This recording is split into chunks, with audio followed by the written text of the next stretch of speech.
안녕하세요. 여러분의 지적 호기심을 채워드리는 시간입니다. 우리가 사는 세상은 사실 모든 것에 가격표가 붙어 있잖아요.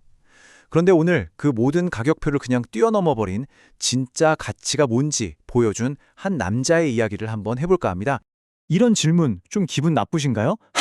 그럼 질문을 한번 바꿔볼게요. 만약에 누군가 여러분한테 지금 당장 현찰로 1,000억 원을 주겠대요.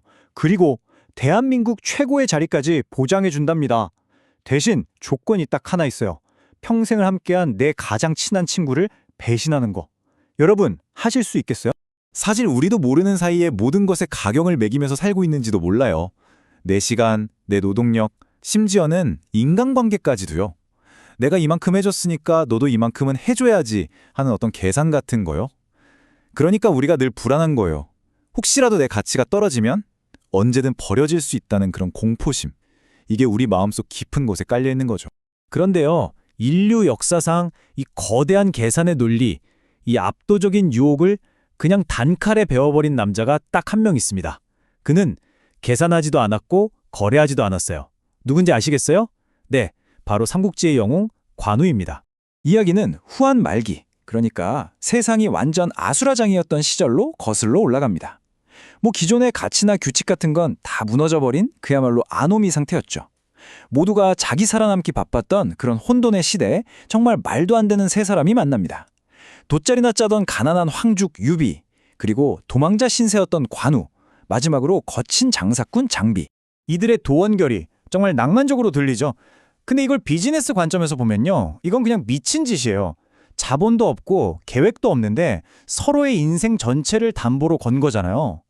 이 맹세는 단순한 우정 그 이상입니다. 너의 죽음이 바로 나의 죽음이다.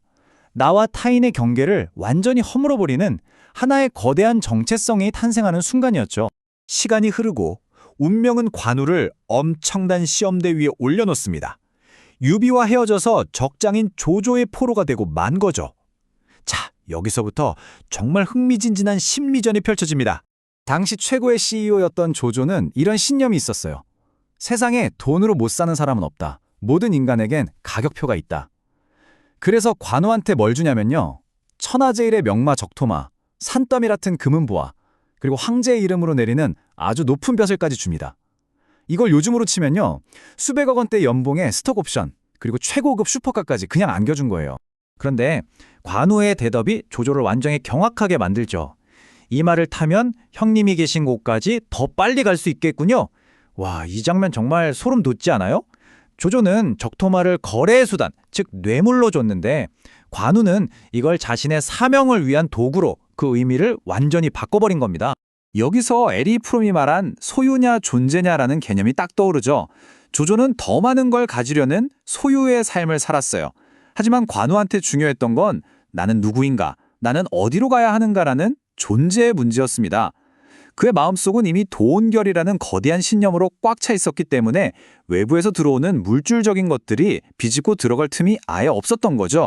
결국 관우는 유비의 소식을 듣자마자 조조가 준 그 모든 걸 그냥 다 남겨두고 떠나버립니다. 근데 그 길이 무려 천리의 길이었어요. 이게 어느 정도냐면 서울에서 부산을 왕복하는 거리를 적진 한가운데를 뚫고 지나가야 하는 그야말로 죽음의 행군이었습니다. 철학자 니체의 말이 생각이 나네요. 관우에게는 유비에게 돌아가야 한다는 너무나도 명확한 왜가 있었습니다. 그 이유 단 하나 때문에 보장된 편안함을 버리고 일부러 고생길을 택한 거예요. 바로 자신의 존재 가치를 스스로 증명하기 위해서 말이죠. 관우의 이 선택은 지금 우리에게도 똑같이 묻고 있습니다.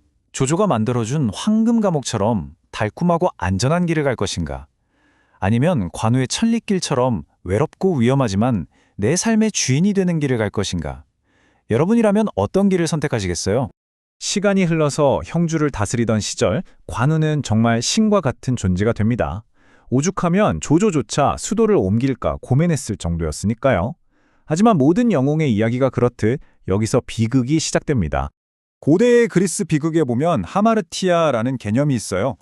영웅을 파멸로 이끄는 치명적인 결함이라는 뜻인데 관우의 하마르티아는 바로 오만이었습니다. 그는 너무 강하고 너무 고결했기 때문에 송건 같은 정치가들이 하는 타협이나 협상 같은 걸 아주 경멸했어요. 결국 이 오만함이 동맹의 등을 돌리게 만들었고 그는 사방이 적으로 둘러싸인 신세가 되고 맙니다. 마침내 맥성에서 포위된 관우. 손권이 항복을 권유하지만 그는 이 말과 함께 단호하게 거절합니다. 옥은 깨질지언정 그 흰빛을 바꾸지 않는다. 육체의 삶을 조금 더 연장하기 위해서 내 영혼의 색깔을 바꾸는 순간 자기가 살아온 인생 전체가 무너진다는 걸 알았던 거죠. 그래서 관우에게 죽음은 패배가 아니었어요. 그건 자신의 신념으로 그려온 인생이라는 그림에 마지막 붓터치를 하는 작품의 완성이었습니다. 그는 비겁한 생존자가 되는 대신 당당한 죽음을 통해서 영원한 승리자가 되기를 선택한 겁니다. 자, 근데 여기서 정말 재밌고 아이러니한 반전이 하나 나옵니다. 평생 돈을 돌처럼 여겼던 이 관우가 오늘날 수많은 상인들이 숭배하는 재물의 신이 되었다는 사실이에요. 아니, 도대체 어떻게 된 일일까요? 그 비밀은 바로 신용이라는 두 글자에 있습니다. 여러분, 비즈니스 세계에서 가장 비싼 자산이 뭘까요? 돈? 건물? 아니요. 바로 예측 가능성, 즉 신뢰입니다. 저 사람은 무슨 일이 있어도 죽는 한이 있어도 약속은 지킨다. 관우는 바로 이 절대적 신뢰의 아이콘인 거예요. 그의 의리는 그냥 낡은 도덕이 아니라 현대 자본주의에서 가장 강력한 무형자산인 셈이죠. 이 이야기는 인공지능 시대를 사는 우리에게 정말 큰 울림을 줍니다. 요즘 AI가 우리의 기능이나 계산 능력을 엄청나게 빠른 속도로 대체하고 있잖아요. 그럼 우리 인간에게 마지막으로 남는 가치는 과연 뭘까요? 바로 AI가 절대로 흉내낼 수 없는 태도와 품격입니다. 무슨 일이 있어도 자신의 원칙을 지키는 사람, 이제는 그 사람 자체가 대체 불가능한 하나의 브랜드가 되는 시대가 온 겁니다. 자, 그럼 이 거대한 이야기를 어떻게 내 삶에 한번 적용해 볼 수 있을까요? 제가 3가지 방법을 제안해 드릴게요. 첫째, 여러분만의 도원 결의를 정하는 겁니다. 목에 칼이 들어와도 이것만큼은 절대 지키겠다 하는 단 하나의 가치를 정해보세요. 둘째, 일상 속의 아주 작은 유혹부터 아니요라고 말하는 연습을 하는 거예요. 거절 근육을 키우는 거죠. 그리고 셋째, 어떤 선택의 순간마다 이렇게 자문해보세요.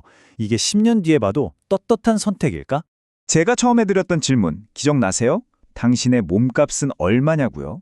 이제 정답을 아시겠죠? 여러분의 가치는 남이 매기는 가격표에 있지 않습니다. 그 가격표를 스스로 찢어버리고 자신의 가치를 행동으로 증명할 때 당신은 값을 매길 수 없는 존재, 즉 프라이슬리스가 되는 겁니다. 가슴속에 품은 그 뜻을 위해 오늘 여러분만의 길을 당당하게 걸어가시길 바라겠습니다.